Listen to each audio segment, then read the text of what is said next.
Hello mga mami, samahan niyo muli ako sa aking mini vlog for today. Today is Saturday and our family day at the same time our shopping day.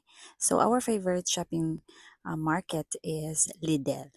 Kasi dito kasi mas mura. Kahit medyo malayo-layo siya, okay lang kasi may sasakyan naman. Practical dapat dito lahat kasi yes, nasa Europe kami. Yes, malaki ang sahod pero napakalaki din ng cost of living. Kaya dito, diskarte na lang talaga kung saan makakamura. Kasi sa sobrang mahal ng bilihin, hindi mo alam kung paano i-budget. Pero buti na lang, nandito kami sa France. Kasi naa-adapt mo ang kanilang kaugalian, kagaya na lamang ng pagiging kuripot. Hindi lang dahil sa pagiging kuripot, kundi praktikal. Hindi dahil sa mahirap sila, kundi kilala nila kung ano ang savings, ano ang limitation ng gagastusin, kailan sila gagastos at kailan hindi nagagastos.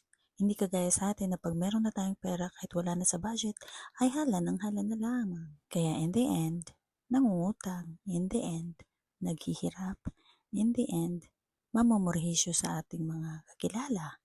So sila, sarili-sarili lang talaga nila, hindi sila umaasa sa ibang tao.